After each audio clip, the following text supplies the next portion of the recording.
Today on the show, one of the greatest bare knuckle boxers of all time, Bobby Gunn. Really the world champion of bare knuckle, and man, what a story. Bobby grew up as an Irish traveler, or some people might say gypsy. We don't really say that anymore, kids. And he was fighting drunk men in parking lots by age 11. Age 11! We'll discuss Bobby's upbringing, his training, fighting in illegal underground matches run by the mob, actually kind of like all the mobs. Also in studio today is Stayton Bonner, author of Bobby's biography, who spent something like a decade and a half shadowing Bobby for the book and almost died alongside with him, and was also in the basement with the leopards chained to the walls. You're going to hear that story. Stayton adds color and teases a few stories out of Bobby that I don't think we would have gotten otherwise, and is, all in, a welcome addition to the conversation. Here we go with Bobby Gunn.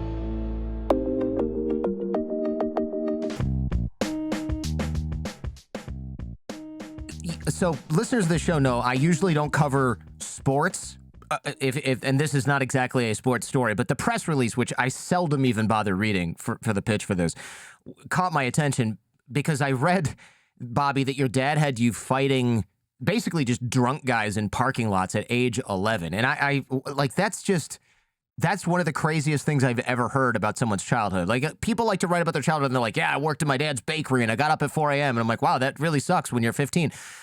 Beating up drunk guys in parking lots when you're 11 is an order of magnitude or 10 above that. Well, maybe how about 9 and 10 years old? I was doing that, fighting them guys, and you look at that today. Reading Stayton was talking about it. It's like a form of child abuse, you would say. But if you understand where I come from, my culture, my upbringing, see. All dogs are dogs. They got canine breed, and all the cats are feline, right? But there's different breeds of dogs: poodles, chihuahuas, and they're pit bulls. We're pit bulls. The gypsy traveler people, we're not normal bred people. It's our whole life with diapers on. I was throwing 1-2s. I immortalized the fight game, and Dad was rough. He was a hard man himself. He was a killer fighter. He was I thank God I never had to tackle him. But he was his hard love made me what I become now. I didn't have money growing up. A lot of my cousins, family members had lots of money. And, it was embarrassing. What my father couldn't give me, they never got. And what they had, they could never get what I had. It made up for a strange way to tell it to you. It made me where I am today. But yes, fighting those men, and I understand when I say they're drunk, a lot of these guys weren't staggering down. They were there to fight. And they were laughing. Are you kidding? Fight this little boy? And Dad would say, yeah, put the money right now. I'll kill him. A wee boy sitting like a buzzsaw, but I wasn't a normal wee boy. I was like an assassin, but it prepared me. If you're gonna go swim with sharks, you better train with sharks and be around sharks. You just can't start jumping and think you're gonna be around. I was raised around it, formed into, molded by it. And unfortunately, in my life, there was a lot of darkness, and growing up, it was a tough old world, my brother. Talk about ghettos in New York City and like Baltimore here. Brother, these ghettos were a holiday inn. I mean, compared to where I come from. And anything in life, just to get out my environment, I climbed them walls. It was just a lot of blackness, evilness, drama, hatred, poorness, poverty. Just to get out of that, it's a great achievement in my life. Have you, I never do this, by the way, and I'm not, I swear, I'm not this guy, but have you seen Batman? Because it's like Bane, right? Bane, the guy that crawls out of that prison in the desert? Batman, he's like, yeah, I see, but I don't, yeah.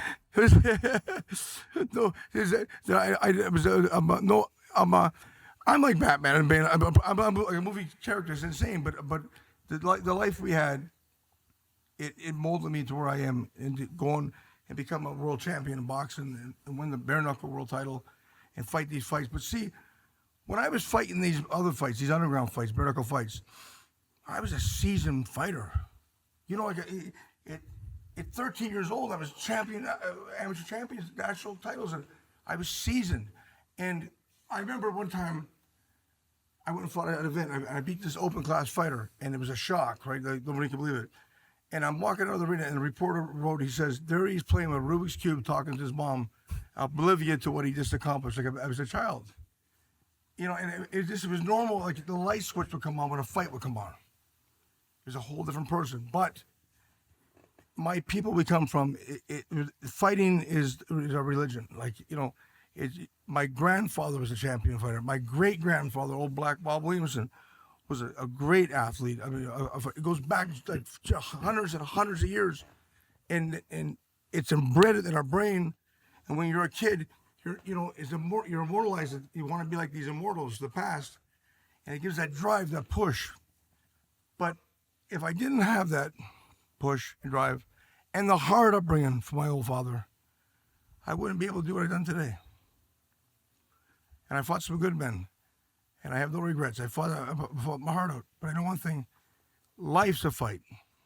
Everybody's professional life, whatever you do, doctor, lawyers, journalists, you better have that strive inside you to push and endure and go over things. Because if you nobody will get you there. Nobody will push you there, unless you want to do it yourself.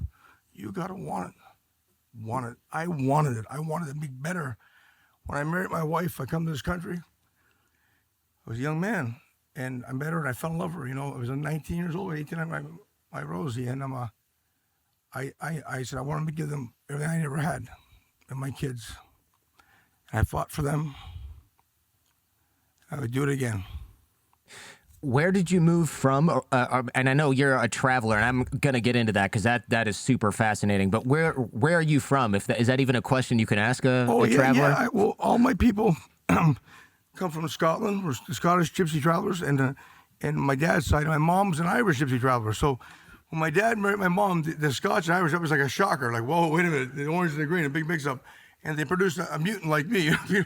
But I mean, that yes, I'm all both sides of my mom's and my dad's family was all in. We're proud gypsy traveler people. We're proud of our heritage.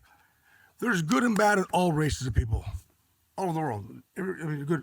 Unfortunately, my people are stereotyped a different way, painted with a brush they should be painted with. If you look for good, you'll find good. If you look for bad, you'll find bad. But you got to know this here. In every race, there's good and bad. My people are good people. Traveling up and down the countries, and fighting is their goal. There's Tyson Fury, a good pal of mine, just related to me, heavyweight champ of the world. He's a gypsy traveler, Tyson Fury. Yeah. We're accomplishing things now. We're a great talent amongst our people, singing and dancing and fighting. That was the number one thing, but they don't show it. There's people amongst I got family members that can sing better than anybody you hear on the radio. Blow them away, and they won't do it. They won't come out and do it. There's killer fighters now amongst my people. Be world champions. They won't go out and fight open. Won't turn pro. Just keep a low profile. There are people that are because we're used to being persecuted real bad. To this day, in England, there's places and bars and pubs, no tinkers or pikeys allowed. That's like calling the African American man the N-word. Now think about that this day and age, 2024. This very day. Yeah, it's. I didn't know. I've even when I lived in the UK, I heard the word pikey, and I was like, oh, what's that? It sounds like something from the Middle Ages. I just assumed it was like a word for knight or something like that. And I said, I was in a bar, and I said to this girl that I worked with, we were lawyers at the time. I said, what's a pikey? Like really loud, because I was like, I've heard this word, and and John said it, and they were like, shh. Right, because we're in a pub just drinking. Yeah, and I didn't realize that this was like a slur at all. Yeah. And I said, what, pikey's a bad word? And probably had a couple beers, and I was just like, it can't be that bad. It doesn't sound like a bad word. Get out of there, George. The bartender's like looking at me like, is this guy really just like saying that at full volume? And there were guys at the back table looking at us, and my friend was like, just stop talking now. Just stop. We're going to tell you at the office on Monday what this is all about. And it turns out that, as you mentioned, that is not a word that most polite people just say at full volume when they're having a beer. Exactly. And this is like a nice pub where lawyers hang out, right? It's like in the Canary Wharf of London. It's like, you don't bust that out there. But travelers, it's such an interesting culture, man, because first you said gypsy traveler, but I read on the internet, which is the arbiter of all truth, that gypsy's not exactly the word that you should use either for this. Now, I mean, you can say whatever you want, but it's not something I should say. Unfortunately, gypsy, we'll take that one better than any other word, but that's what we are. It goes back to the Romany gypsy people. when they ventured off, some went to Scotland, Ireland, and England. And there's English traveler gypsies, and there's Scottish Irish gypsies, and Scottish Irish gypsies. And that's what my people are, Scots and Irish. And we're all the one people. We got different words we use. We speak whole different languages. I can speak them all. And it's we're good people, good hard-working people, a lot of them. And we're very proud people, Jordan. I'm proud. If somebody will come here and want to fight me, pal Stayton, and there's 10 men, I'm the first one to stand up to them all. I'll fight them all 10 because I'm proud, and it's my pal. When you're with a pal, you're with a pal, and that's something anymore. Isn't much in this culture anymore. Being a proper pal to someone if you like someone, even if they're wrong and they're in the right in your eyes, you got to stand beside your pal. You don't see that much anymore. I know that. So just to give the listeners a little bit of a recap, because I did a little bit of research on this, I guess the reason people say gypsies is because people, I don't know, hundreds of years ago actually thought that your people, your tribes or whatever you call it, had moved from Egypt, and that was actually not always the case. You come from India and then /Scotland /Irish, and it's hard to say. Even the Bible says the lost tribe. We don't know what tribe that is. I mean, we don't. But I do know this here. That it's hundreds and hundreds of years of traditions and culture, and they're good people. A lot of them, but it's like this here, Jordan. In every race, Latinos, Orientals, the white, African. There's good and bad in every race. But my people, you only hear about the bad. They put up press bad, but they don't ever talk about the good things they've done. Like Tyson Fury, look what that man's done. He's the undisputed world champion. He come back from things that they rid him off, addictions, that he overcome it, and he's top of the world. And you know this, when he won the world heavyweight title in England, the Queen wouldn't even honor him. Because he was a traveler and she thought it was kind of trashy. He was asked to leave a restaurant, Jordan, with his wife. Oh my God. That's so... We don't serve your kind here. Honest to God. I've been told I'm shocked. They told me and my wife in Orlando, Florida, walked through Disney World 10 years ago, my little girl. We know your people. No, you have to leave the park, sir. What? Where's this? My hand to God. In Orlando, Disney World. They told Disney me, World? They kicked you out of Disney World because... Yes, no, they did. We know that's horrible. We do not want you in here. My wife was so embarrassed. I was, she just come on. She said, "Come on." Now, honestly, God, Jordan, and you tell you're very, you know your stuff, as he does too. When you know our people, you know the background. But a lot of people are oblivious to what's he even talking about. But yes, they have said that to me. Well, it's like this. I never in my life. The race has been towards me. I've been in world championship fights, brother. And I don't care about a cut nose. I'll fight my nose hanging off. A little cut my nose, and referee jump in and grab me and say, "Go back to America now, you gypsy bastard." My hand in it. Unbelievable. Brother, names like that, it's hurt me all my life growing up. I was deprived from a lot of things from being a gypsy traveler. It's just who you are, just your stamp with the birth, your race. Automatically, they hated me. This is quite shocking because first of all, 90% of America is probably like, I think I've heard of gypsies. Aren't those the people that read your future in a crystal ball or something? It's very, but no one's like, oh, kick them out of Disneyland.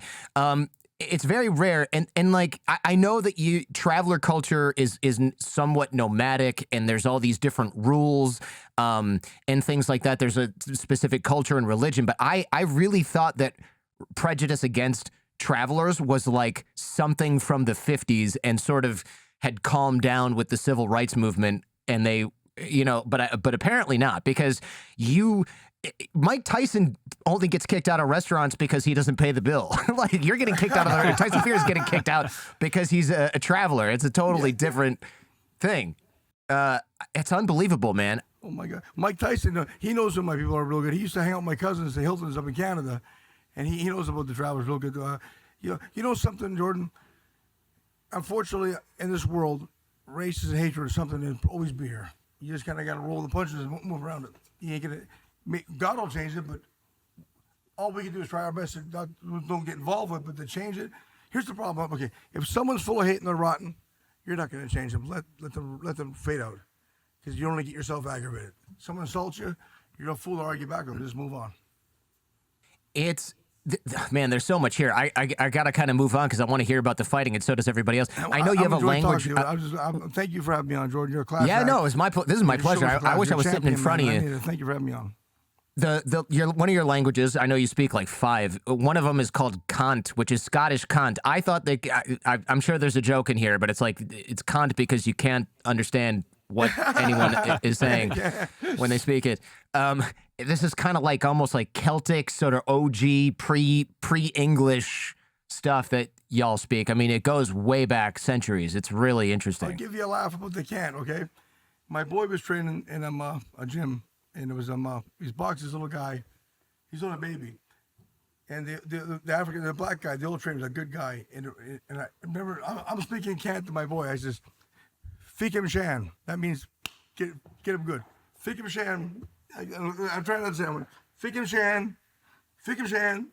I said, "Come on, Bobby." And I'm walking to the gym, and the old man, "Wait a minute, Bobby, I thought his name was Fik him shan."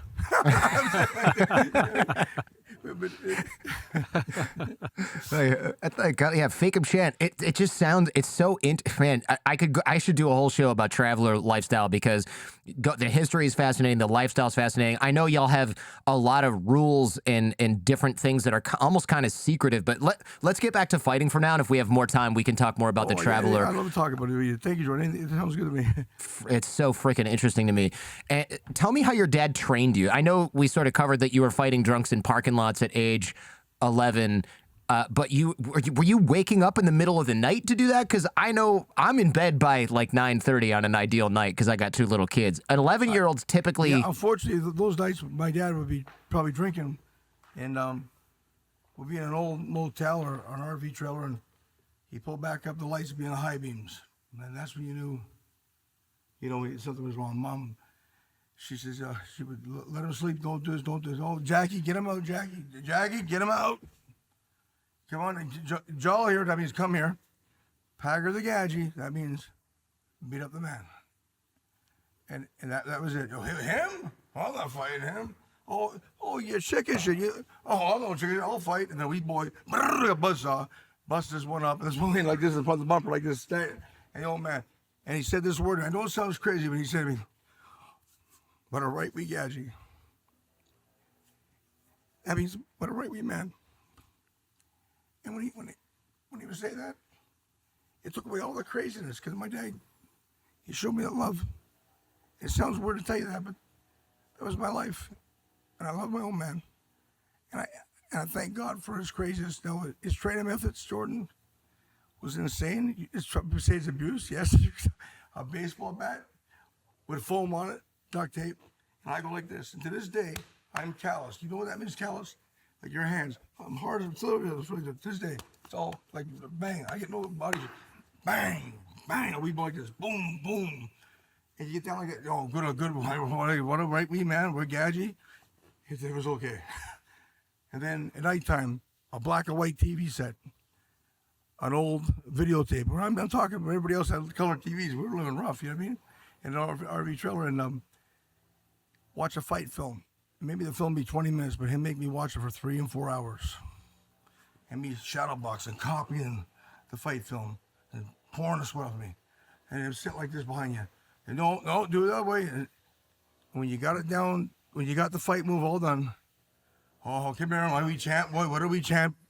He'd say a towel and write me off. Now go to your bed at 5 in the morning. Come on, up.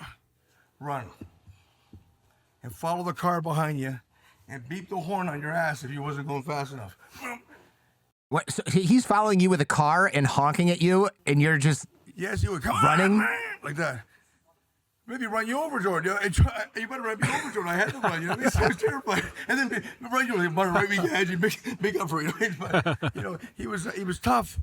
But you got to understand, he was a killer street fighter. I mean, he was rough and tumble. See, Jordan, I was fair and square. I done rough and tumble too, my more share. Rough and tumble. That means anything goes. In a real street fight, I'm not talking about MMA's rules and a street fight.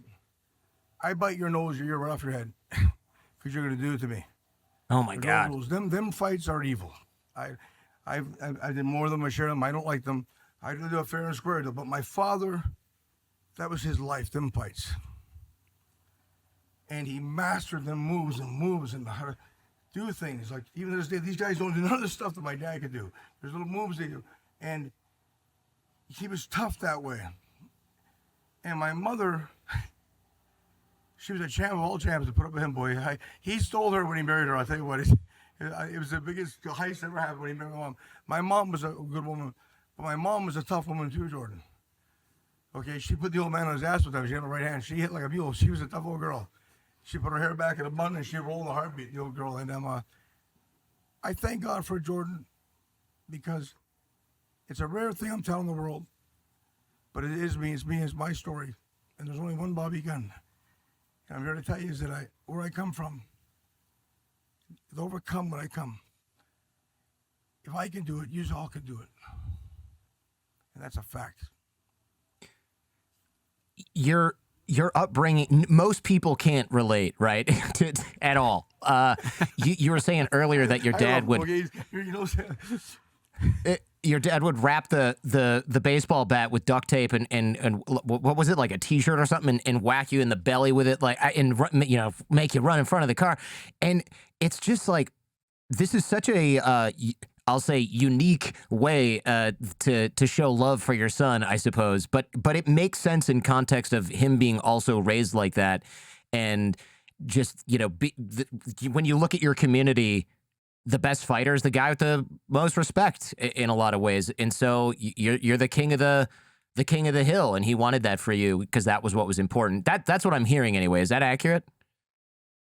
He asked me to train him about this. We were painting roofs, metal roofs in the summertime, spraying roofs, and the buckets weigh 60 pounds, 5-gallon buckets. And he made me pick a bucket with my teeth or a rag, do my neck like that, 60 pounds like that. And then take a bucket on my shoulder. I showed you, didn't I? Yeah. Put it on my shoulder and do duck walks and pick them up, buckets like that. Stuff that ain't normal. But here's why it wasn't normal, because it goes against all normal things that someone could do. Balance your muscles that never been used like that before. And he was truthfully, he's a guru, okay? He's a hard trainer.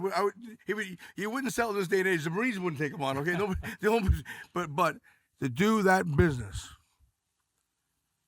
he molded me. I was bred and born to be this person that he made me. Let me back up the truck a little bit, because I'm not even sure where to begin with the underground fight scene, because it is absolutely nuts. So this is bare knuckle boxing, and that is different from other kinds of underground street fights, which obviously I had no idea before reading the book and talking to you.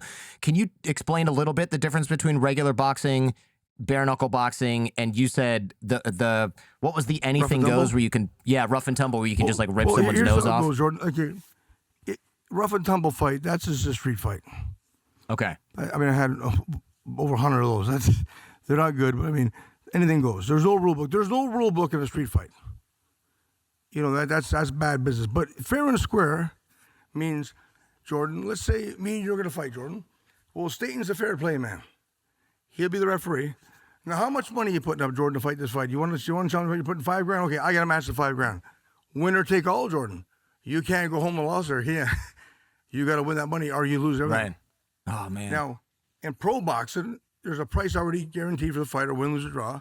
He gets, and it's through managers. But these underground fights, that's how they're run. But I'm going to blow your mind here right now. The underground fights were better fair play. What I mean by fair, right down the middle, than the professional boxing was. Pro boxing, game, I was world champion there. That's a racket, man. The game ain't the fight game it used to be. More corruption and fixed deals than the judges, the doctors, and referees. I never seen that in bare knuckle boxing. Believe it or not, that underground horror scene at them fights, Jordan, I seen judges, attorneys, and police officers in with gang members. And one night, everybody's in one harmony betting on a fight. Honest to God, you can't believe this. And then everybody leaves. But these fights happen, Jordan. And they happen all the time, all through North America, all through here. And I remember one time, we talked about it, I was fighting in a building right next to a grocery store.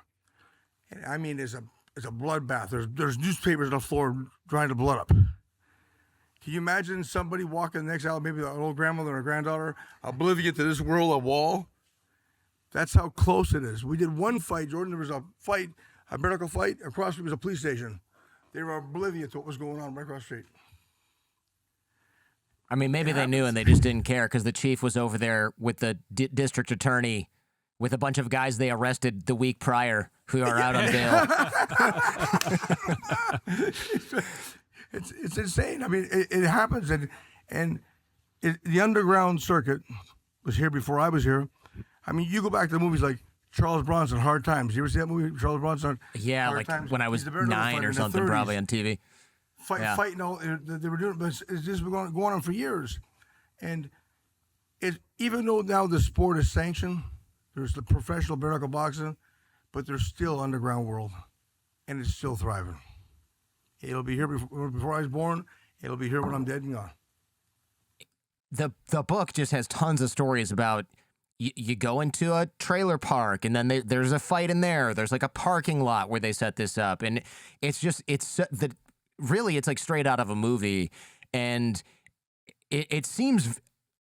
It's like a dumb thing for me to say right now, but it seems so dangerous that I just can't imagine. Because you also mentioned in some of the bare knuckle matches, if somebody just gets really pissed off or they're losing, they just start breaking the rules. And it's like, well, okay. I mean, now it's a rough and tumble fight. All right, my bet's already out. It's like you don't have any guarantee that somebody's going to not try to kill you. No, man, I think a quick reason. So I'm sorry, my throat. Anyway, I fight this guy. This black dude, he was up from the Jamaica Bloods, gangs of New York. And I'm fighting this guy. And I think I dropped him. I beat him up. He was a big guy. He had long dreadlocks. And we're banging him out. And he bit me in the shoulder. He already lost the fight legally. I had him knocked out cold. Bang! I killed him right hand. He was out cold. That was it. Put me on hands up. Anyway, get him up. They want to go again. But see, I didn't know what this meant, though. See, go again. Now it went from fair and square to rough and tumble. You understand how he turned on me? He said, "You want to come in?" I was doing a fair and square move. He comes in, he bites right there. So I bit him back. I should have done it, but I had to bite him back anyway. So it ended pretty quick. But anyways, fair play to them, though. All his gang, my guys are all there. All the guys in New York. I thought a big riot was going to happen, but it slowed down. I said, "Come on, pal, shake hands." I shook his hand, and that was it. But I've had guns put in my head, and that was the one I really thought I was dead. I have heard that bare knuckle strikes penetrate deeper, so you have to hit less hard because you don't want to break your hand, first of all. So it's almost like with regular boxing, you just basically like torture somebody because you're beating them with this pad at 80% and you hit them 100 times.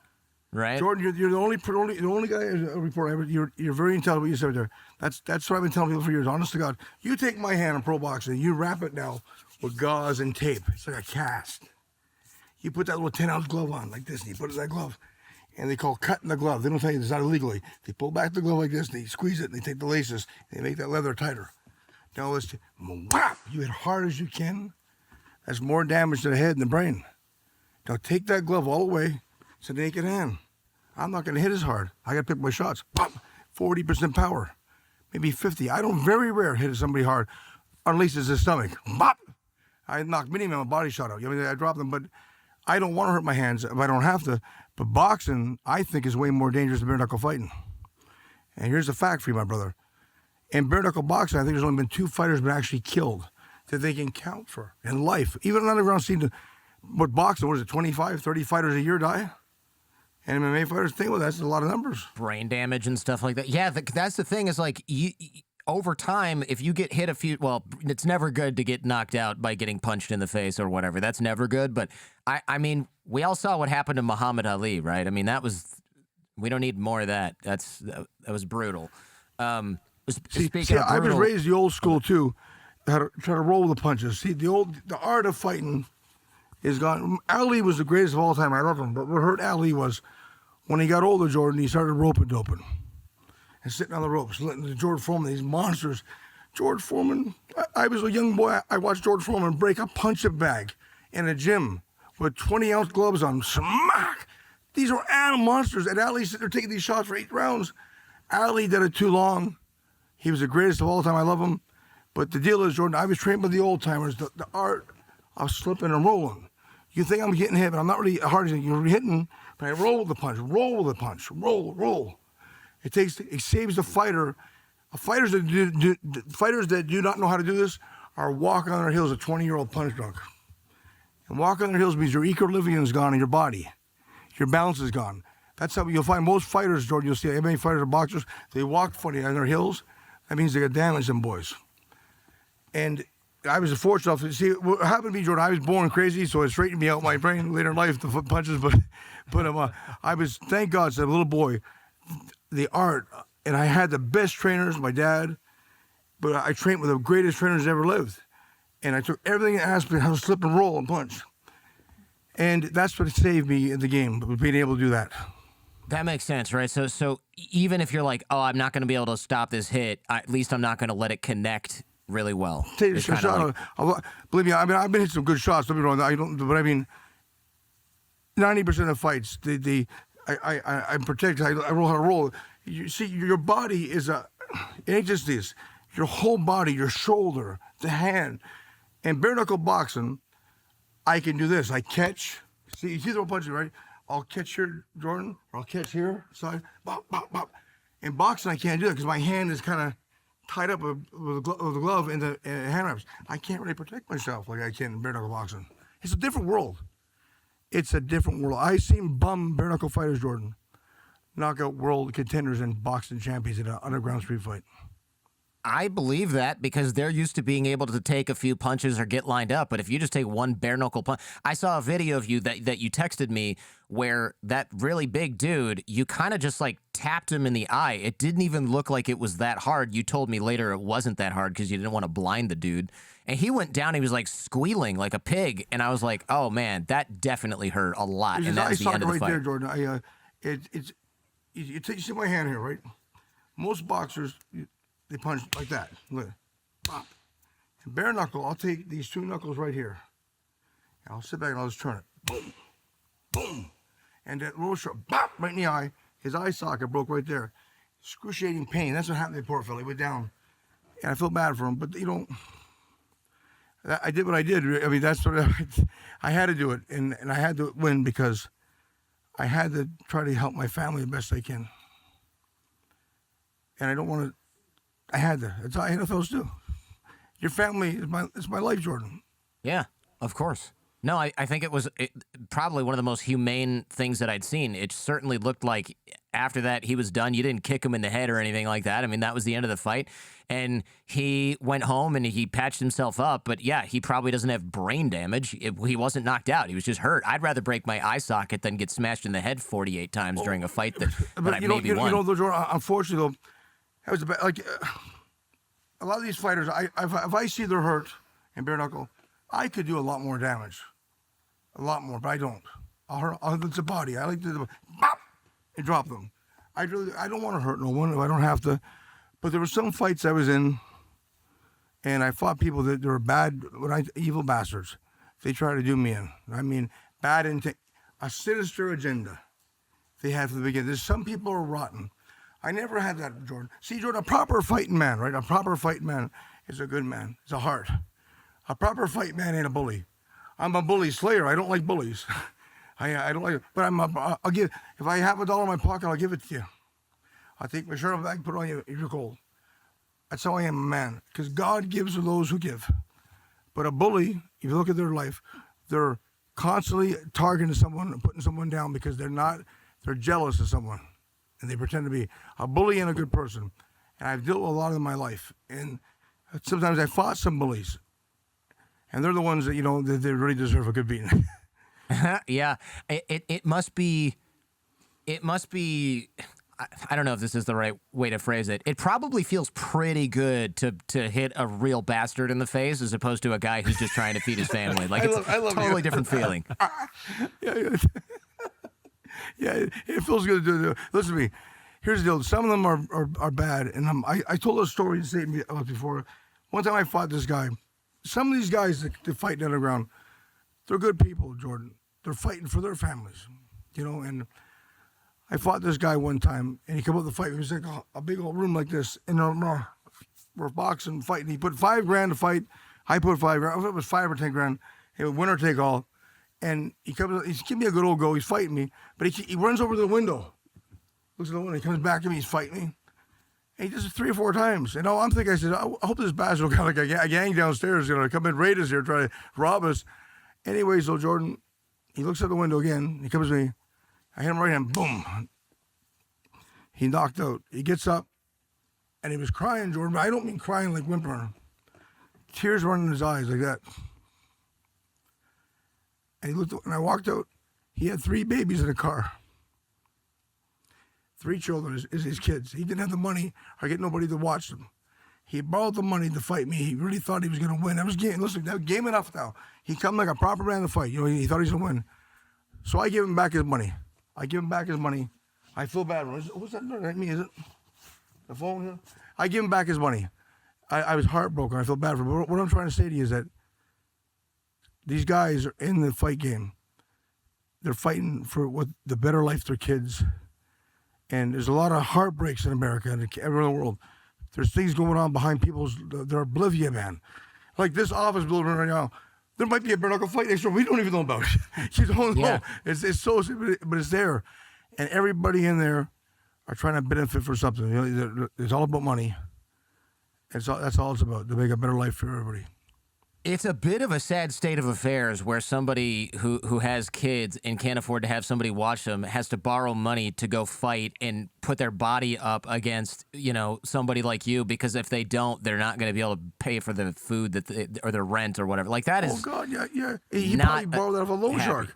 And he took quite a gamble, didn't he? I mean, but listen, I respect the gamble he had to start. See, Jordan.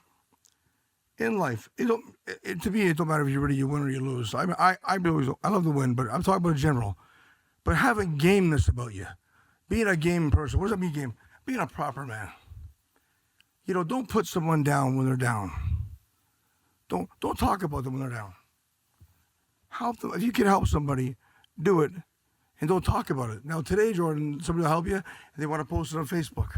Yeah, they film it on TikTok, exactly. And a lot of these, I love the Lord with all my heart.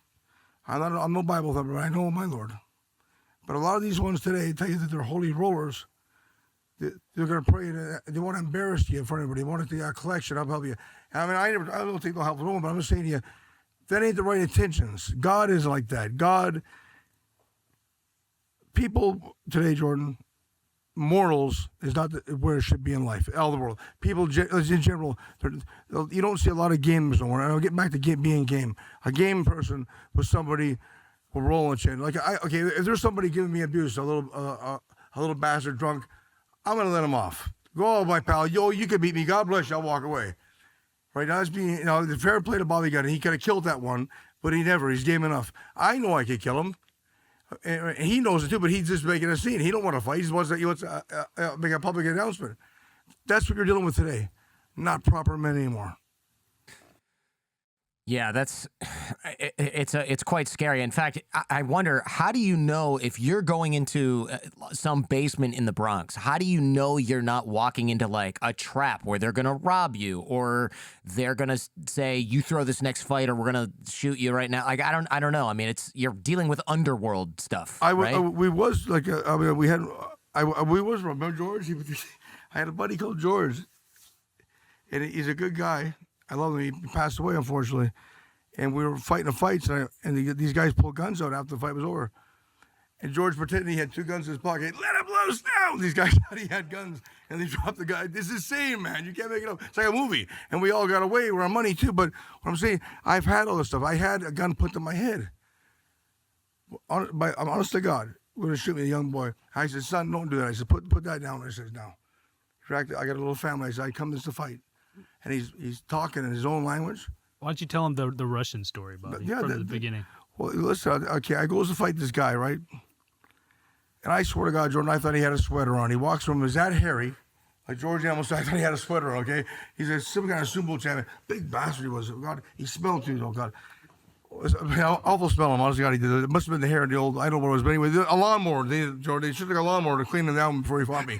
But anyways, we're fighting. and he's doing a lot of things he shouldn't do because he was. I think he was a subo, some kind of word they use in Russia. It's like jiu-jitsu or something. Sambo. Sambo, anyway, yeah. He slammed me down the ground. I'm like, I get up, I'm banging away. Anyway, I hit him. Long story short, back. His eye come out of his head here. I was hanging just like that. The eye socket. And he goes out in excruciating pain. The kid, his handler, long story short, gets to get out by head of my story. The kid flipping out on him. They won't. No, he's down for. Brother, he's down. I said, count him out. The fight's over. Yeah. They wouldn't even count him out. What? And finally it's done, and the kid puts a gun to my head.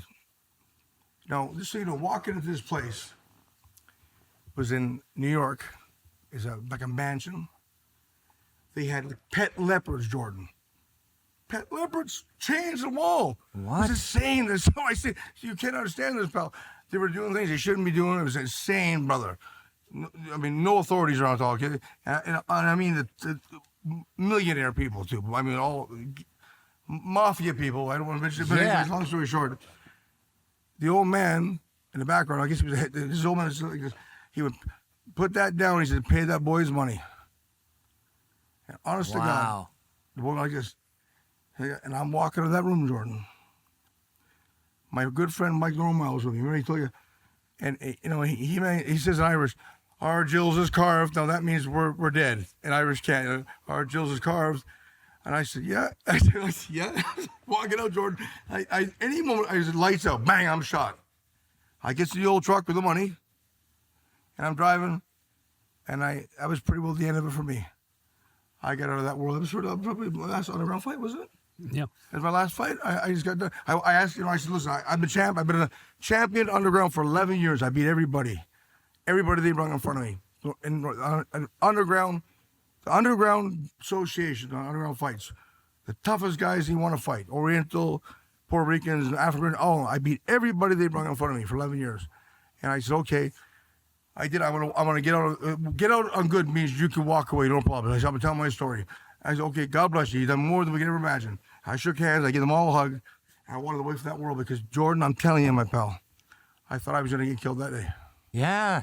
I mean, once people have pets that usually run free in the jungle, you know you're with some cartel mafia guys for sure. Like normal people don't keep lions. You saw that Netflix. None of those people are sane, right? Right there should have been a red flag should have went off right there. Like all right, I'm a bulldog. I mean, no, like all right, fine. I might fight dudes in trailer parks and parking lots, but you got a leopard chained to the wall. I'm out of here. This is just crazy. You got a permit for that thing? I mean, no, I'm glad. Brother, listen, he was insane, and yes, I seen a lot of crazy things, bro. I mean, I fought the Oriental guy, the right in New York City, the Chinese Mafia guy. Chinatown, yeah. Chinatown. Oh, that was another crazy one. That little guy was a tough little bastard right there. Why don't you tell him that story? Oh my God, man! I mean, wow! Honest to God, there's that many fights I've had. My mind's loaded with them. But I know one thing: they had gambling going on, like a casino. You literally walk. You know, Cadell Street in New York City. They call Cadell Street. Yeah, all the fake Chinatown. handbags, all the stuff, the fake watches. Yeah. Right behind that, there's a little Chinatown. There's like ducks and all this. And when you open this little shithole town, the little door, it's like a beautiful place inside, underground gambling. They had fights there. And I fought there, brother. Tough guy. I fought a tough little bastard there. And I think he's old forehead. Was it the one I hit? He split like wide open the head? Yeah. Right there. Honestly, I opened up like a fish gut. Silly's punch ever seen in my life. I never seen a cut like that. Right his whole head split wide open like that. But anyways, Wow. They were nuts too, man. Listen, you can only fight who they put in front of you. I was fortunate enough to beat them all, and I got out good. I'm good with it. I thank God for it. But you know, Jordan, I thank God for it because there's only one Bobby Gunn. I'm my own story. I'm original. I'm not a copy. No one before me has come out and tell my story. This man here followed me for 14 years. Yeah. Insane. And he tells you, my life, you think was you have to see it to believe it. It's insane, Jordan. Jordan, you hang out with me today, I guarantee something's gonna happen crazy to him today. Okay, that's why we're doing this remotely. I'm a magnetic for insanity, pal. Okay. That's why I'm at home safe in my house, in my studio, and you're in a studio. Because I was like, I don't know, man. I go over there, someone's getting an ear ripped open. But no, some of the moves, man, especially in the street fight stuff, it's just crazy. I mean, you talk about ripping off ears. The book, Stayton does a very good job of going into detail about how you put your thumbs in someone's mouth to rip their face open. I mean, it's gross, my dad man. taught me that. You call that fish hook. Yeah. Yuck. I watched my old man do that to a man one time. Jordan. Tell me that story. Oh my God, the man's lips were to his ears. He come behind like that, and my mom went, "No, screaming, no." He went like this. It's like, my God, man, it was unbelievable. I watched my father do fights. It was like a cartoon fight. It didn't make sense. It goes against all the natural laws of like gravity, like jumping up and crazy. Like, you can't make this up. I seen it with my own eyes, and it's insane. But we're a strange breed of people, Jordan. It's I can't explain it to you. As crazy as it is, listen to this. I could be in a bloodbath. I mean, a bloodbath fight, a bad environment. Right, and after it's over, he'll tell you this. It's like a light switch. I can go and eat a turkey dinner and sit with my wife and watch TV like nothing ever happened. Like just switch it off. Just like that. Maybe I'm not a serial killer. I'm a psychotic. I don't know, but it's a switch that I can do. And Jordan, I'm more comfortable at a fight than I'm going to the mall and buying a pair of blue jeans. Well, the mall sucks, so I'm with you on that. But I don't know if I choose. But that's the way it is for me. I'm bred and born into it. Yeah. No, you're talking to the right guy. I also hate shopping. But okay, so it goes without saying, though, man, this is not usually legal at all. Maybe there's some places where it is. Maybe you go to Dubai and they're like, okay, it's fine. But I assume people pay, a cover to watch, or do you have to gamble if you go in? Like, how does that work? Underground fights you're not supposed to have them, but they pay usually about $100 at the door for each person to come to the door. Okay. Now, I've had fights where there's 500 people in there. Mm-hmm. Maybe more. That's the thing about that. That's a big gate. Yeah. And then plus the fight, the money the fighter's putting on, and whoever's backing the fighter, what group of families backing the fighter, they usually put how it works, Jordan, is this here. If I'm being backed by a group of family, I put down 50 grand, and he puts 50 grand down. The truth is, I probably get 20 out of that. Okay. You understand? Because remember, they're still getting a massive amount of money. They're getting that full end too. Remember, it's winner take all. Right. There's no like a guaranteed price book. So you gotta win. You gotta win to come home right. Oh, I see. So like each fighter and the family, whether it's organized crime or literally their family, put up $50K. The fighter takes 20. The loser takes nothing, I assume, of course, at that point. And the investors essentially get paid. Let's say Mafia families backing a certain fighter up. Okay, they'll put the money up for the fighter, and they win. Not only, remember now, the fighter gets 20, but they put up, say, 50. They get that full 50 too. So they walked away with what? Take out of 100, take 30, 20 off, or 30 off 100, that's 70 grand they got back. They got double their money back right there. Yeah, wow. I mean, that's great, but you're putting your body on the line. You got to be. I mean, you're getting hurt. And so a lot of the gangs and gambling is all obviously mafia affiliated. I mean, you're talking about Chinatown in, what is this? Is this in the 90s? So definitely like, pre-Giuliani, 2000s, New York. Yeah. Oh, really? The late 90s, 2000s, yeah. The late 90s, early aughts, yeah, Jordan. Yeah. Wow. Yeah. So tell me what it's like with the different mafias and different culture, right? Like you kind of mentioned the triads and the yakuza are just totally quiet, which is really creepy somehow during an underground fight, right? Unless they're clapping. And but you, Jordan, listen though, they were more like, again, I had a couple institutes, like I told you, a couple of situations took out of hand went crazy, but that really ain't a lot for considering how many fights I've had. They were more fair. All them people that are stereotyped, bad, to kill you. They were more better, nicer to you to give you your money. The professional boxing world, pal, is more corrupted. I believe that. It's way more than the underground world, and that's a fact. So I'm trying to say, all these bad guys, these stereotypes, these killers, the mob, they're good men. Proper, they do you a favor. We'll give you something you needed. Go ask these guys, the boxer wouldn't give you a quarter. And you put your life on and fight for them. So, overall, the underworld was a better world than the legal world for boxing, I think. But there's good, there's pros and cons and everything. There's some crazy situation I was in. But in general, I'm saying to you, the situation I was in bad, the good situations overshadow that. I had so many times I was in places that they could have killed me, Jordan. They could have. They took it on the chin, but they took it on the chin. One man by myself, in many fights, I walked it by myself, Jordan. No one behind me. I walked it by myself. 300 men in that room. And I did a fight. Because, I walk in proud. And I walk out proud. I'm a man. Hey, Bobby, why don't you tell them the story about when your mom was in the hospital and you fought that underground fight against the bikers? That's right. That was right there. That was Florida, was that in Pittsburgh? I think it was Pittsburgh, and she had her China in the car. Yeah. Oh God. Yeah. Oh yeah. Oh God. My mother. See, a lot of the women in my people, the gypsy travelers, they love Dalton dolls, they call them, and plates. Like my mother had a fortune, like $10,000 of little figurines, and it really is. They're worth a lot of money today. I wish I had. They'd be worth $100,000, but I sold them years ago. But Mom, she loved this, and Mom was dying. She got sick in Canada. She fell, Jordan, a young woman, going to bingo. And she come out of the bingo, and she went to stop me some donuts and coffee to come home to Dad and me, We didn't know, we had no cell phones back then. This is the late 80s, and she fell in black ice. If you know what black ice is, you don't see it. It's slipperier than regular ice. When she fell, she hit her head on the ground, and she lay there.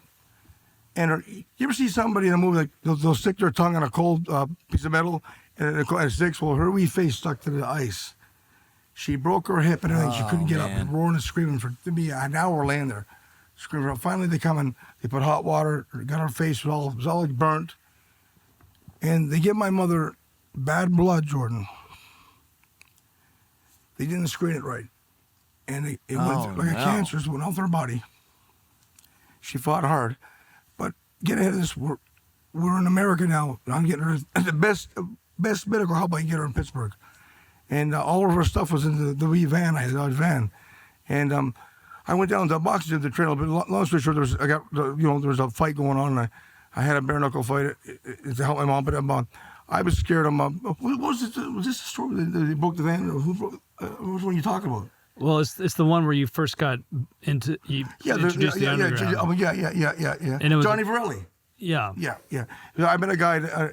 He introduced the underground bare knuckle fights. Actually, I had the first fight in Miami, Florida. Right. Yeah, and to be honest with you, Jordan, they were easy fights for me.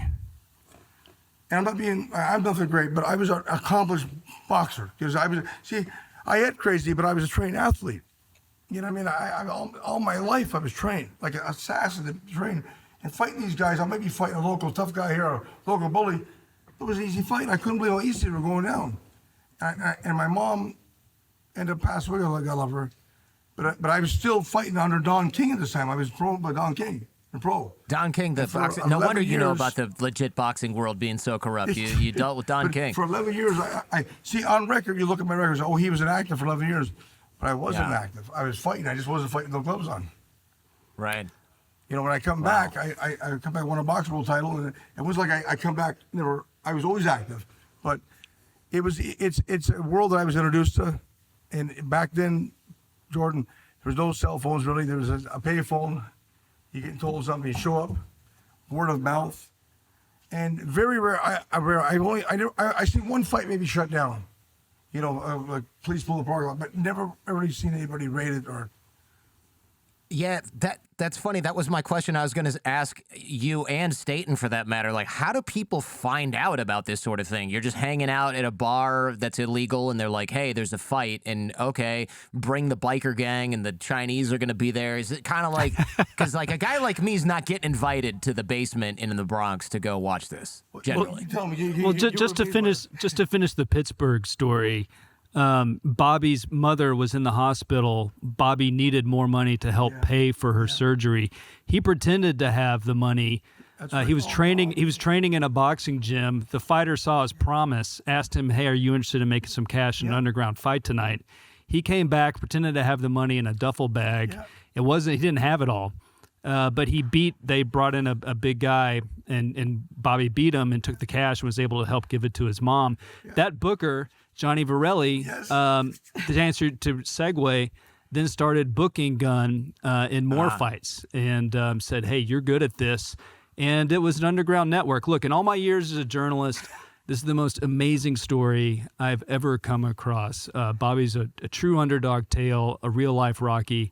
I think what's incredible, though, is he's a guy who's fighting for his family. And when I met him initially in 2012, he was fighting to put his 7-year-old daughter through private school. I went with them. I saw him drop her off. And what really struck me, Jordan, was he said, I'm not as scared about these fights. The one thing that scares me the most is when I drop off my daughter, Charlene, her friends and parents will find out what I do and judge her for it. Yeah, sure. I thought that was really telling and powerful. But the underground circuit has been around, as I detail, for hundreds of years. Yeah. It's pretty fascinating. If you look into the history of the United States, going back to the 18th century, Tom Molyneux, an enslaved person in Virginia, won so much money for his master in plantation bouts that he won his freedom and went to New York, worked as a dock worker, and then traveled across to England and won fame fighting overseas. You have stories of various underground fighters, most famously John L. Sullivan, who is the classic mustachioed strongman. If you think about this, he was the LeBron of the 1800s. Yeah. I mean, he was the son. It's always been a sport for people who are in the most dire circumstances to raise themselves up. He was the son of an Irish immigrant plumber, was walking by a storefront in Boston, saw an ad for anyone to come in and take this guy down. He took him down, then became extremely famous across the world, met Teddy Roosevelt later in life, traveled in the Wild West circuit under Wild Bill Hickok, and dined. His breakfast was oysters and whiskey, and had like these really famous fights that were covered by national news in the 1800s. With the rise of religion and social mores, and especially the gambling. The gambling's always been central to bare knuckle boxing. It really was deemed unsavory. This is not correct with our Victorian values.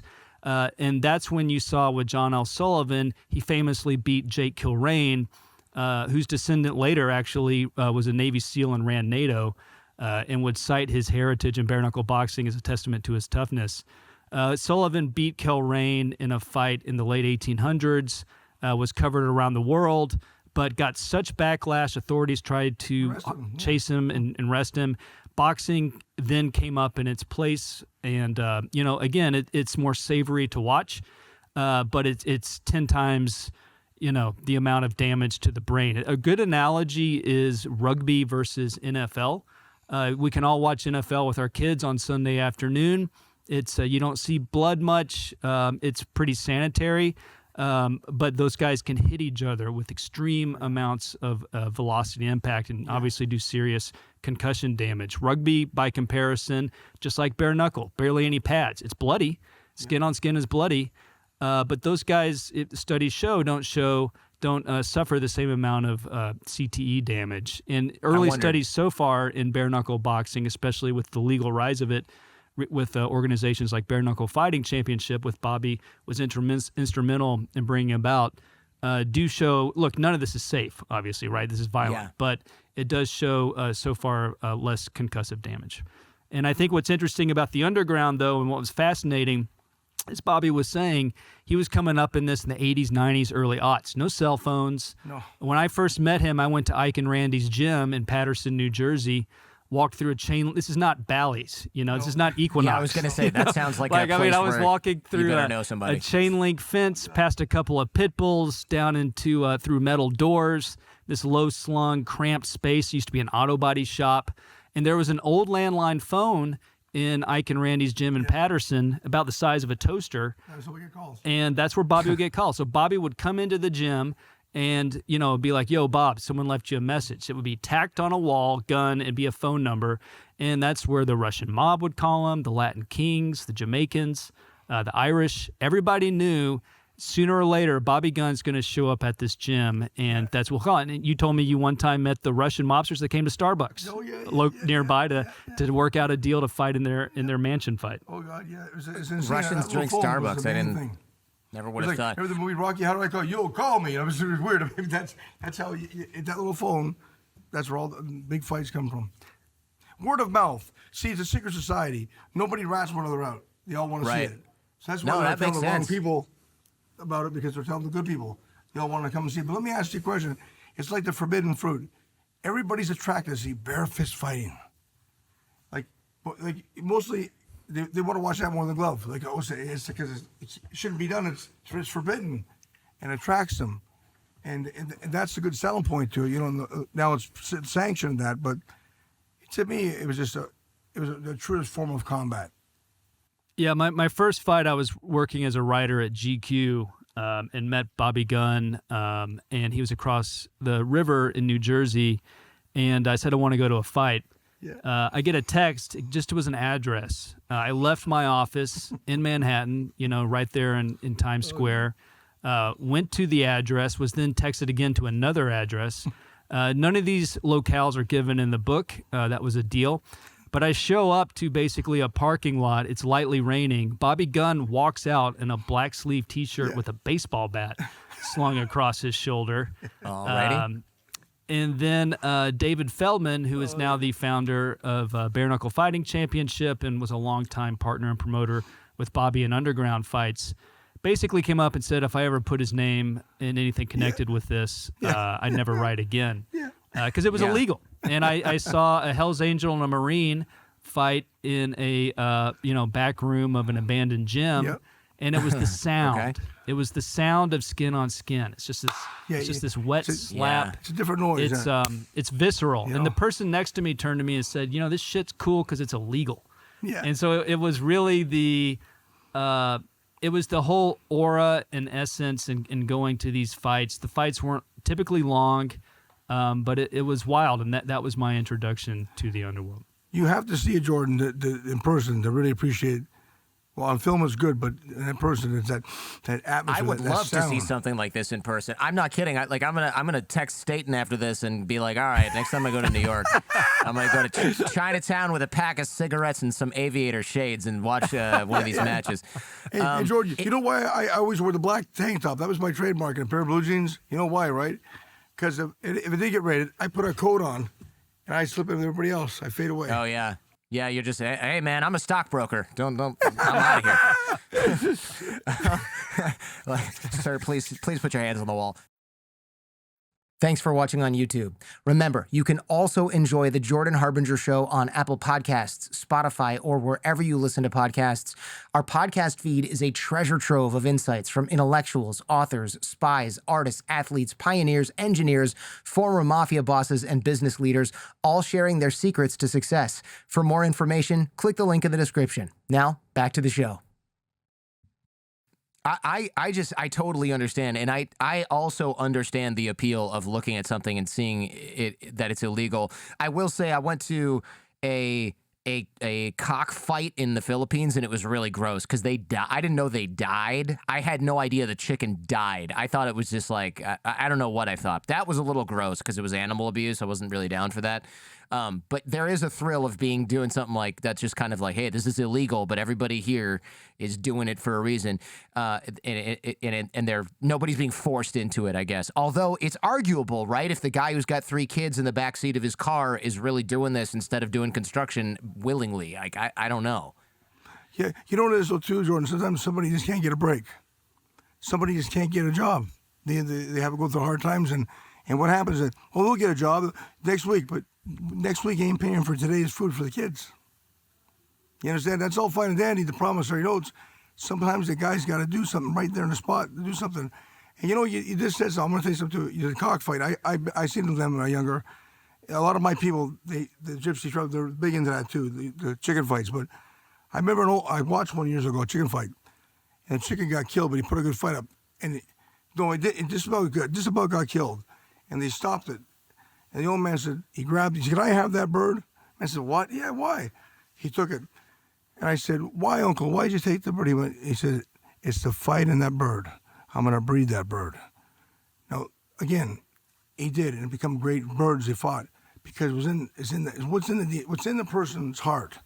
It ain't the fight in the dog. It's a dog in a fight. It's the fight in the dog. I mean, and to do this, you do got to be a rare person. It's not normal to stand in front of somebody. It ain't normal to fight. To throw punches. You got to be a different person than a regular person to do that and do it good. To me, it was easier to do that, like honest to God, than going to a movie theater. I get nervous buying blues and stuff. I loved it. And I want to explain to you. It was hard bringing up that I didn't love hurt nobody, but I loved doing what I done. I love training because I know that was my calling, Jordan. I was born for it. And when I tell you that, I was born and bred for it. I really was. It was programmed in me for my family. All my family were fighters. All of them. I had cousins.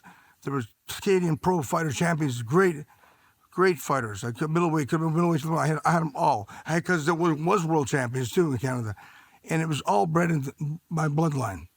And I did it because it was my way of life. But I wouldn't. If I do it all over again, I'd do it again, Jordan, because I don't know nothing else. I mean, I can imagine that that's the case. I read in the book that your mom is also no stranger to beating some ass as well. What's the story? She jumped in, somebody broke your BB gun or whatever. Yeah, I was a wee boy, Jordan, and I was playing out. Tell me about this. These boys were older than me, and they three-timed me, and they broke my gun. It was no big deal, but I went back, and she said, it was lunchtime, and I had a little peanut butter sandwich, and she said, what's wrong? And I was like, well, I was all like brewing, my eyes like this. I wouldn't already tell her. I says, where's your gun, she says. I says, over there in the corner. She said, what happened to it? It was all, I said, they broke it. Oh, they did they? He said, hold these boys. I was like 13 or 14. I was like 8 or maybe 7. Oh, is that right? She put her hair in a bun like this. She went and knocked on the door, came outside. She called my name. She shouldn't call them, the English travelers. She called me a cockney. That was an insult. A cockney bird, like an English bird. She called you cockney bastards. Okay, listen now. She come out and she punched the shit right out of her boy. Honest to God, she did. And then another incident happened where these boys fight. Something happened. I don't know. I hit one of the boys, or I heard him, or something. I hit him.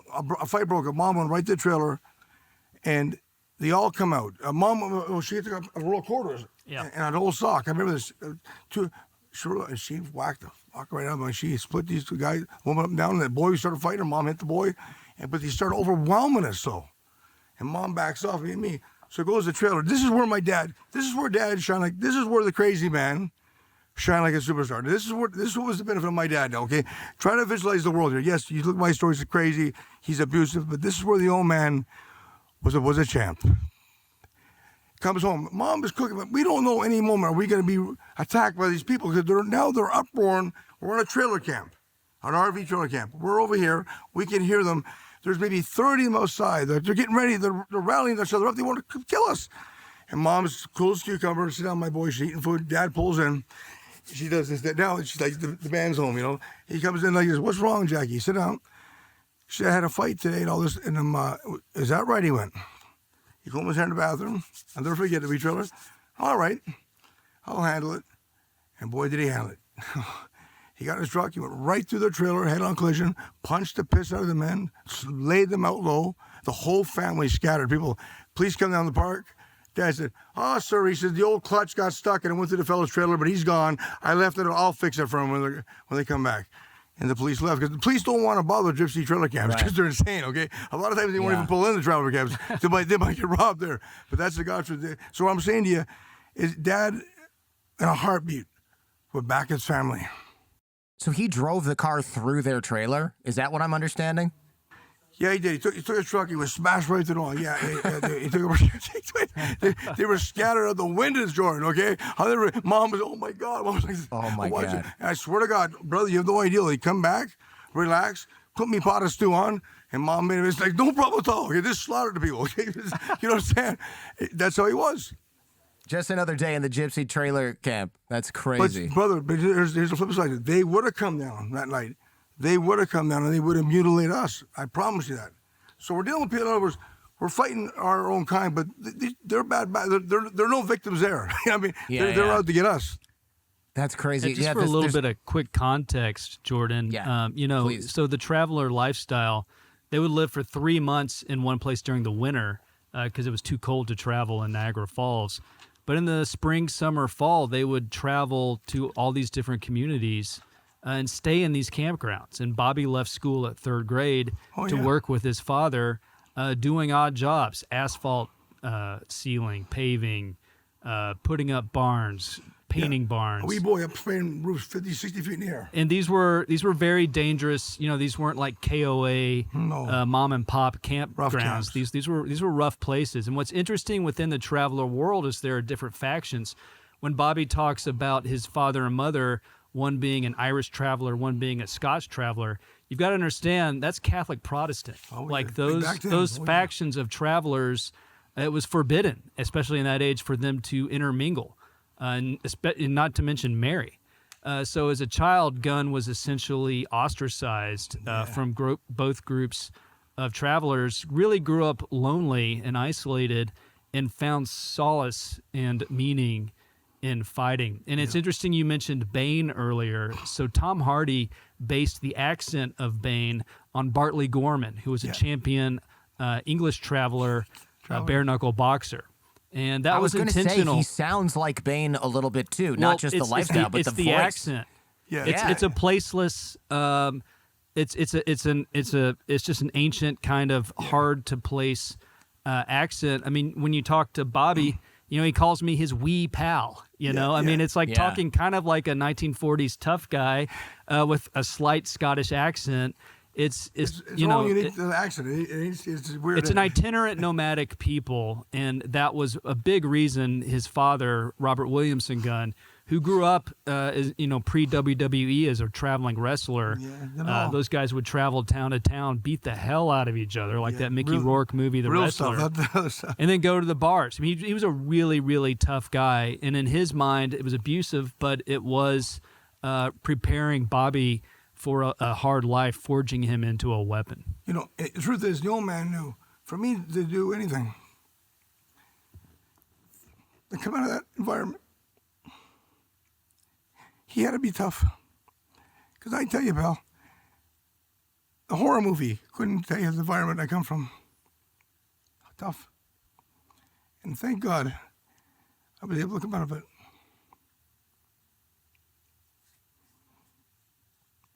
I'm impressed by, I read the book, right? So I know a little bit more about how even your parents met, and they, like you said, ostracized. The family wanted to beat up your dad. He ended up beating up a bunch of them. They're like, fine, all right, if this is how you're going to roll, we're going to tolerate it. He had like a piece of someone's nose in his pocket at one point. I don't even know what that was about. But like, it just helps paint a picture of a fairly chaotic upbringing. Even, although, again, your mom was like the Rock, it sounds like, as well, where there's an anecdote where she filled socks with pennies and then went and beat some and she woman. was beautiful too. She looked like a movie star. They call her the Irish princess. You would never know. I mean, honest to God, the picture of my mother, like, wow. I never got the looks. But mom was beautiful, and she was a good woman. She was a proper woman, a pure traveler woman.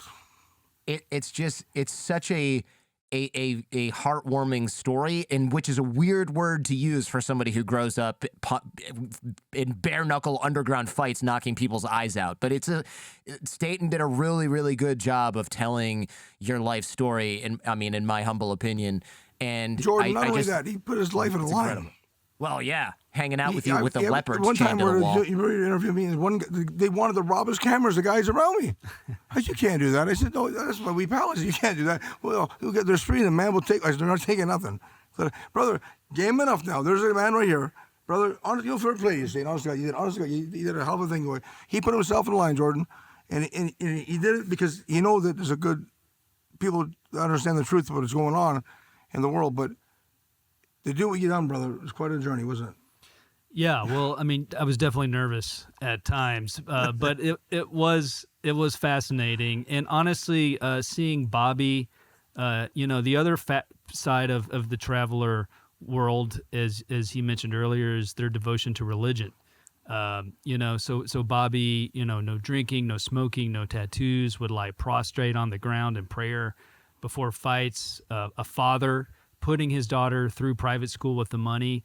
He's just a good guy. And, that was really fascinating to me, Jordan, is this man, the deeper I went with Bobby into this world, who would go into these dangerous places, who would endure these savage fights. But at the end of the day, he was a person with a good heart and a father, and doing it for the right intentions, and a really gentle guy. I mean, he's got his little dog Max, here today that he carries around. Bobby has a big heart, and for somebody to see someone go through the kind of tribulations he has in his life, and to still have that humanity that at his core was really compelling. Jordan, in life, the balls will be thrown at you that you don't know where they're going to come from, out of the second field. And you got to deal with things that come against you. And you couldn't sit down on pen and paper sometimes and make up the insanity that what can happen to you in your life, what you're going through. But God will work things out. I'm not a Bible thumper, but I know the Lord. And I know, and I respect him. I don't mock him. And I know this here, my brother. I tell you this right now today. I've seen things in life that you couldn't explain. And I know people are blessed sometimes. And God's never late, he's never early, but he comes just in time. Our times ain't his time. And you could be going through stuff in life and struggles and being accused of things and you're going through real bad things. And just stay focused. Sometimes the only way you can get out of a fire, Jordan, you got to walk right through it. And walk through that fire and know at the end the Lord will vindicate you. Things will work out good. And I would tell anybody in life, nobody will do something, Jordan, in life unless they want to do it. Now, whatever it be, change your ways to be a better person. There's addictions in the world, alcohol, drugs, but there's also addiction of hatred, addiction of jealousy, addiction of obesity, addiction of rottenness, addiction of just pure unforgiveness. The only way that'll be gone if you open your heart up and say, Lord, just take it from me. Yes, it's hard to be nice to somebody that's a bastard. It's hard, but guess what? You're putting dividends in the bank by doing the right thing. And it's all you can do. It's hard to do the right thing, Jordan, when you live in a world that I come from. But I try to do the best I can do. And I know one thing. My wife, I'm 30 years married. I married a Scotch traveler girl over here, and she's the love of my life. My wee girl, and my boy. God's blessed me so much. I don't take it for granted. I get emotional, I'm sorry. No, as a father, I can relate. I know that my family is the greatest gift I ever got. And if somehow I can help them better with my story, my life. See, I kept my family away from a lot of stuff I done. My wife never come in one fight, did she? You know that for a fact. My boy was a champion boxer. He was ranked number 9 in the world in 9 pro fights, but he retired, he got married, and I'm glad he did. I didn't want him around it. Unfortunately, my boy could not be around it because it's just in his blood. He was around me training, but I never pushed the bare knuckle scene on him. He was very supportive of his dad, but I try to keep that away from him. But I done all that, brother, so I could pave a road for something better than I come from. Please believe me, brother, I seen in the winter times in Canada 25 below zero. Didn't have a proper coat on outside. Hustling little things, selling things, knocking on doors to bring back money to my mom who was dying.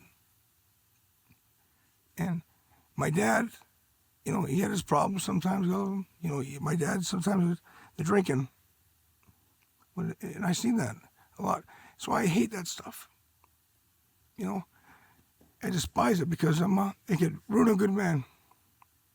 It keeps somebody from achieving their greatness in life, what they could do. And you got to do this, brother. Encourage someone, help them if you can. And I promise you, the Lord gives to those who give. And you know that, Stayton. I always give, I give. It's like the song is, I'm a man, you don't meet it every day. He says, fill up your glasses, boys, to brandy and wine. Whatever the price is, I'll pay. For be easy and free when you drink with me. I'm a man you don't meet every day. And that's it. Be game, be in life. And remember, you might only have a minute with someone, but they might not forget you. You say the right things to them. And that's all you can do. Give your heart. Can I ask how your relationship was with your dad? Because it sounds like a tough upbringing, but it also sounds like he was trying to do right by you or for you in some ways. It's hard to tell. He tried. Oh my God, my old man was a good man. He had the ability. My old man could have been a millionaire. He had a personality. He got multi. He had the ability if he would have done things differently in life. But his life was a hard upbringing, you know. And they lived for the day, Jordan. They lived for the day. Literally, we're going to eat today.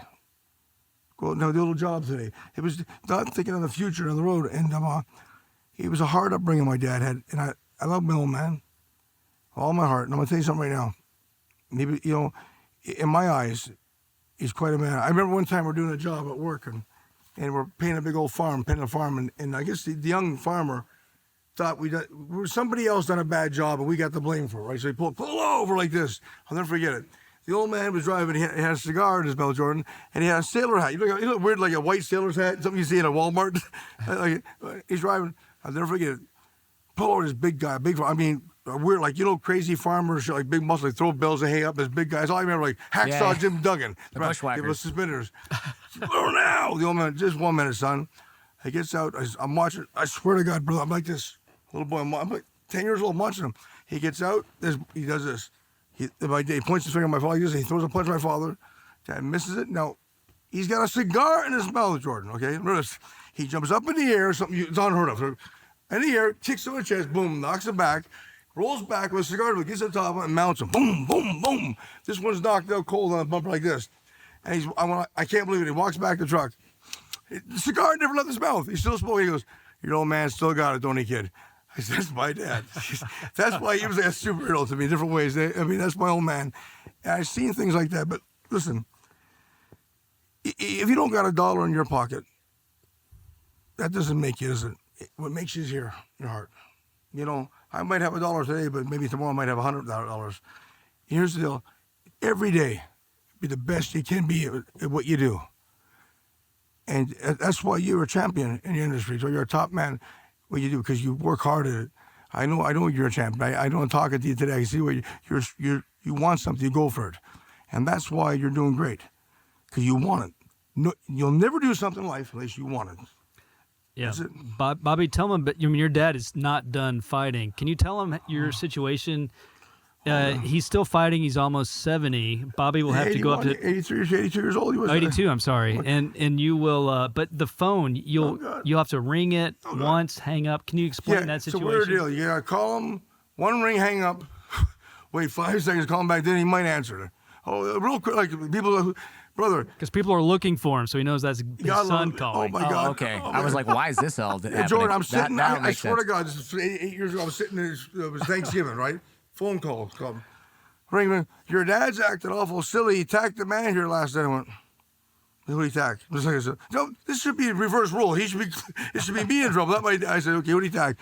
The guy at the bar, he bit the man's neck like a vampire and hit the man right hand. And I said, Dad, what? Oh, I'm just a poor, what do you think? The next morning, he's a poor innocent angel. I was just having a drink watching a hockey game. The man attacked me, son. The truth was, okay, he attacked the man like a savage animal. The man was being smart with him. But what I'm saying to you, he would throw down a heartbeat. I watched my grandfather, my grandpa Jim. He was 84 years old. And we, in front of the old hotel called the Ashbury Hotel, the dirty old hotel in Niagara Falls, a lot of the travelers will go there and stay there. Rough old hotel. I mean, listen, pimps, prostitution, drug, right, and a bunch of our little culture, oblivious to that world. We just didn't bother it, but we knew it was there. But our trailer was parked right there. And one night the old man went, what are you doing, Grandpa? He went, there's somebody out there trying to get in my trailer. I said, no. Okay. He runs out, the old man, and there's a young guy, and he hits him right hand, bang, bang, knocked him cold. The old man could fight. Put him out cold. The police come down. He did a citizen arrest. He hold the guy. Because the old man had a bit of money in the trailer, I think. He's scared of somebody stealing. But that's it, buddy. He throw down a heartbeat.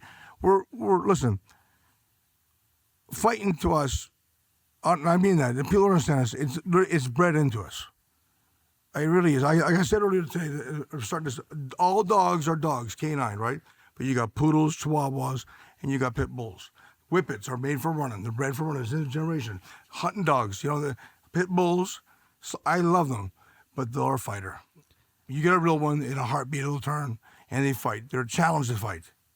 But they want to fight each other. I don't believe in dog fight. I hate that. I love dogs. I got a little Prince Bulldog Max, but that's what they are. And it's bred into my people. The weakest of my people would throw their hat down right now and fight in a heartbeat. And then shake hands afterwards. See, that's a man. Put it there and all right, you got to punch them out there, let it go. And let it go. That's the way we do it. But unfortunately, things have changed a lot now. Now you got ones, when I call the police on you, things have changed a lot. So the old ways have changed, Jordan, amongst our people too. But general old traveler ways, gypsy ways, was good ways, man. We weren't out to get you. In traveler culture, Jordan, it was interesting. Your ability to fight and defend your family name, it's a sense of honor in a culture where there's not always a lot of material, home, wealth, that kind of thing, because it's an itinerant lifestyle. Your ability to fight is representative of your family, of your clan, of your lineage. I thought it was interesting, Bobby. You told me a story, it's in the book, about how you beat up a person in a fight who I think your father or your grandfather. Your grandfather. You want to tell that story? Well, it was my dad. And you were a kid. You took the one. My grandfather beat the man up, and then my dad beat his. Granny called. Did he win? Yeah. Okay, that was Tampa, Florida, right? No, my grandfather before that beat a man called John R. Robinson. He come to my grandfather's door. Grandpa was 60 or 59, 60 years old, and John R. was about 23 years old. He big up and coming, wanted to be a fighter. So two guys brought him to fight my grandpa, but actually, the guys that come with him, they should have done that. They come looking for the old man. The old man had a name. You understand? That was wrong. You don't challenge a man that old to fight, you know? So he comes over, step out, Jim, I want to fight you right now. So my uncle told me the story. He was right there. He says, okay. He says, let me finish my cup of tea. Not a bit worried at all. Just aggravated. I'll finish my tea. Oh, no problem. Close that door. He drinks his tea. He told my granny. He says, my wife, my hen, he says, get me my trods out. That means your shoes, trods. She draws out this old box of shoes. He puts them on. He walks outside, and he blistered this one. He put him. Grandpa Jim punched the piss right out of him. Right? Put him in bits. Now stop there. That happened. Grandpa beat him, an old man. That man Grandpa beat was a lot younger than Grandpa. Now my dad in 1984 were in Florida, and Billy Robinson they call him. Billy Robinson was this man's son that my grandpa beat. My grandpa beat the man John R. Robinson. He had a boy called Billy. He groomed them and made them. Dad was sitting around. This one come to the trailer camp, a few drinks on, looking to have a little bit of trouble. Well, my father slaughtered him. Dad just butchered him bad. Put a bad beating on him. But he come looking for it, pretty bad. Like it was pretty degrading beating Dad give him. Okay, and went back to his trailer in front of the man's wife too. This is degrading in front of the family. But anyway, so at that 4 o'clock when he calls up Grandpa in Canada. Oh yeah, who just stiffened? I mean, Doc, what I said. Well, I said, Dad beat Robinson. Right. Put on. Here's your granny, son. Did you get him good? Oh, good. She says good. It's insane. That was it. But that's the God's truth. That's the God's truth. I see things happen by God, man. And your son told me he watches the movie 300 a lot, and he said I really identified with the Spartans. He's like, that's just our culture. We are just, a lot of people wouldn't understand it, but I wouldn't have it any other way, and that's true. And there's a story in the book. There's a lot of crazy fight stories, but maybe one of the most crushing stories in the book is when Bobby, I think a man was insulting you, another traveler, and so you went into his home at his dinner table in front of his family and called him outside, and the man wouldn't get up to stand and fight him. And that was the ultimate sense of shame that was bestowed upon him in that culture, because he wouldn't get up to fight, and it was the worst insult you could have done as opposed to knocking him out. The reason why I done that, because I'll tell you why, because I knew what he was. See, sometimes you have guys that want to announce a fight in front of police officers, security, or in a shopping mall. But a man who wants a fight, hey, my pal, let's walk over that field and have a little talk, me and you, okay? Yeah. That's a fight. If I announce it in front of a movie theater, hey, I'll kill you, stone dead. I don't really have no intention to fight. I'm a raver. There's a lot of ravers in the world. So what I done, I waited till he had a little raving contest with me. I said, I see you later on, my boy. I see you later. I went right to his trailer in front of his kids. I walked in. I just let them know, you have no intention. You're a cowardly bastard. And I told him the truth. And he crying. I walked out. He had to live with that the rest of his life. I I'd cut my head off and die before I take a back step. There's no man born of a mother. I would take a back step. I walk out that door to 10 Mike Tysons, not one, because that's the way I am. You mentioned your dad is in his 80s. I've read that the lifespan of, well, I read that fewer than 3% of travelers live even to age 65. And that's a shocking statistic, man. And Funny I don't you know. said that, because we were talking about it today. A lot of the young traveler men that I see today, 25, 30-year-old, they look like they're 50. I can't believe it. The shape of them, they don't take care of their bodies. You know, they're doing things they shouldn't be doing, I think. You know, be honest with you. They're not looking. The old man was always calisthenics training. He done things he should be drinking. The old man's not normal, Jordan. I see the old man drink 54 bottles of beer one night and have a dance like Chuck Berry on the floor. He's not a normal man. They just can't go by the old man. He's not normal. But my grandfather before him was 90-something years old before he passed. My granny was 95. It was hard people. But the young generation today, they're not like the hardness. We're harder than coffin nails, our people. Today, they're getting soft like Teletubbies. You know, they're telling you they're not the same way. I don't know what it is, and I don't want to speculate, but I assume there's some lifestyle changes that maybe have happened. But also your lifestyle. I mean, look, what was this in the book? Stating it was like summer teeth, and it's like, what do you mean by summer teeth? It had something to do with pliers. Some are in, some are not. That was one gross, and I'm no doctor, but that type of healthcare might have something to do with the lifespan of 65. I had to fight a street one time, right? I'm fighting a guy. I hit him, boom, and knocks him cold. My hand's swelling, killing me. I goes home. And I tell his dad, I had a fight, and Dad said, come here, what's wrong with your hand, boy? He says, no, it's all hurting. Come here, he says, boy, come here in the sink. You know, anyways, I put my hand in hot water, and I'm squeezing like this, squeeze it, and a tooth popped out of my hand. There was a tooth right there. Yeah, a tooth. Obviously See, not a yours. human bite's worse than a dog's bite. It's more, that's true, it's infect you. I seen it all, man, in life. Listen, I seen times where we were poor, so poor, I put water in the cereal. They didn't have money for milk. And I seen people drive by, and they tell you about their money, and they belittle you. See, at the time, I was half Irish and half Scotch, you understand? And I wasn't really a half-breed or something like that to you. And when I got older, I mean, I had a lot of good cousins that loved always good my family, and but a lot of ones shunned me, and they let you know. They tell you real quick. They tell you all your faults, and that was my drive in life. You know, you climb the mountain to get out of that mountain, the cesspool. And I don't want revenge. But I just wanted to know that I would never be like that. See, I got a good heart, my pal. I won't insult somebody. I'll do you a favor if I can. I would take, honest to God, if you're on the side of the road, and I had $100 in my pocket, you had wee kids, I would give you the 100. Because I'll go get another 100. Because I know God will give me back 10 hundreds if I do that. And I know I've seen that. I promise you, the Lord has repaid me so many times for good things I've done. But you see a lot of people in this world today, Jordan, wouldn't give you a glass of water if you're dying of thirst. How about the church holy rollers? Go in the church. If you're broke down the side of the road, they better turn their head and pretend they didn't see you. Yet they'll put their hands up and tell you they love the Lord. See, actions speak louder than words. When you do something, you do it.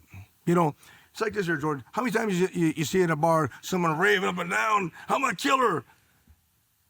His bark's a lot more worse than his bite. But the little guy in the corner, don't say nothing.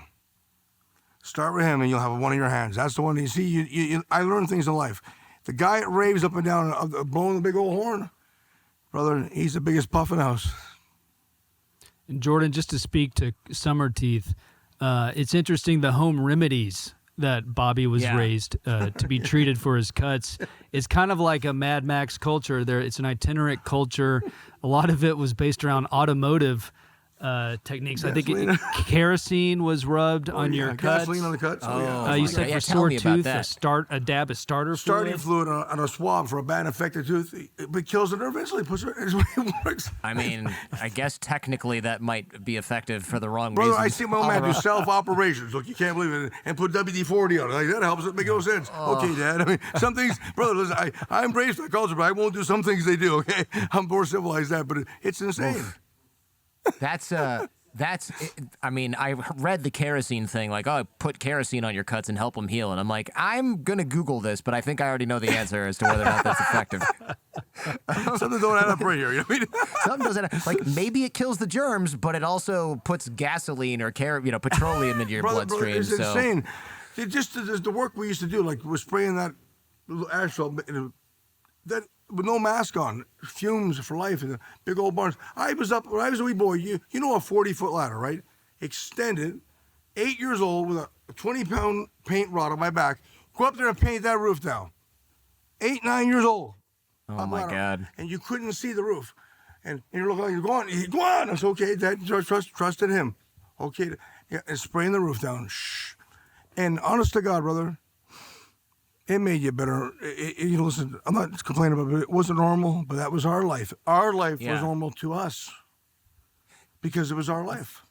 This is probably an obvious question, but so if you have an itinerant lifestyle, right? You're traveling all over the place, and you're working at age 8 or whatever it was. Are you not in school at all? No, I wasn't in school. Well, eventually, man, hit my. I was a wee boy. It was actually grade 2, wasn't it? I thought it was third grade.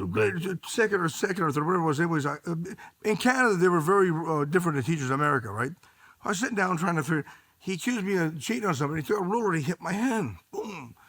Well, I hit him a punch. I couldn't take the pain no more. He hit me 3 times. So I hit him. He got upset about it. And so Dad come to school. This is no good for the boy. He can't. There's no more. So I sat into his school. But listen to me. Yes, unfortunately, I had no education. Honestly, I had no education, but I could. What I lost of being smart on books, believe me, I know the score. I could read a bit. I know. Jordan, you know why I learned to read? Reading the Bible and boxing magazines. Ah. And that sounds weird. I can't hardly write, can I, Jordan? I can't write a letter. I can't spell you, but I can read anything. Is that weird? I can read anything, but I can't spell. Really? So you can't write, but you can read? Yeah, I can read things. I can read. I have no schooling, brother. I can't spell. I can't write a letter. That's the way it is. I have to. I can't do it. But listen, I get by. What I lost in things, God made up other things. But it was our life, man. My dad didn't have no schooling. None of us had schooling. My kids did. Don't get me wrong, I made sure they did. But I mean, it wasn't in our culture, Jordan. But it's part of that, Jordan. In Tyson Fury's done the same. Traveler culture, kids are usually taken out of school around age 11, middle school, the onset of puberty. They don't want them to assimilate with broader culture. So that's usually when they're taken out and taught their father's trade.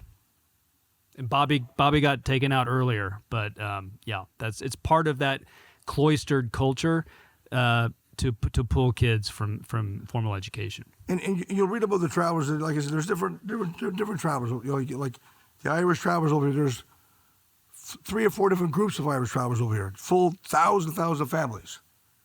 You got the ones that live in southern North Carolina, some live in Texas, and you got the American Scots travelers. But understand something. They're totally different than we are. We're Canadian Scots travelers. We're more older-fied, like old country ways doing different men. And you got the English travelers. They're mostly over here in America and some in Canada. And it's big. I would say there have to be about 300,000, 400,000 travelers in this country, minimum. In England, you probably got over 1 million over there. It's crazy. Really? There's that many of them, you wouldn't believe it. And here's something weird. You want to hear something weird? I could be walking downtown New York City. He knows this. And I can spot you a traveler kind of like that. I see a traveler. Really? Boom, I know exactly who they are. And I guarantee you, there's a look off us. There's something about we can see one another. Some traveler cultures in the South still practice arranged marriages. Yeah. I interviewed a priest at a Catholic church in Memphis, Father John Steigels, who had worked closely with traveler culture. And he says a lot of the same things Bobby did. They're painted unfairly, typically as con men with a broad brush. Obviously, there are some people, you can Google Irish traveler, and you will get these stories. But he pointed out, just like Bobby does, 95% of the community are just hardworking people, want to keep to themselves, want to live their lives. But it is fascinating once you peel back. There's an estimated 10,000 travelers in the United States. No one really knows for sure, but they do have these different factions. and their own slight customs and variations. And the talent they have is unreal. The talent. It's like if you Google the Ballad of Bobby Gunn, there's a song. One of my best pals, Huey Rose, sung that. And Huey Rose, to this day, you heard him sing. He can stop our room in town. The people want to sign him up, but he doesn't do it. The voice like you've never heard in your life.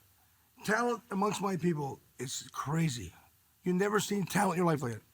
If you think about it, Roma culture is actually quite famous. Like, everybody knows about, I mean, some of the sort of typecast stuff, like the psychic with the crystal ball, but like everybody knows that now of course I'm drawing a blank, but the dancing, the flamenco dancing, like that's Elvis also Presley was half traveler. You know that, right? His mother. I did not know that. Smith. That's incredible. That totally makes sense now that you His say mother that. was a Smith, an English traveler, Smith. I think Yul Brynner also Charlie had Chaplin. traveler heritage. Charlie Chaplin. Charlie Chaplin. I thought Charlie Chaplin was Jewish. Are there Jewish travelers? In England.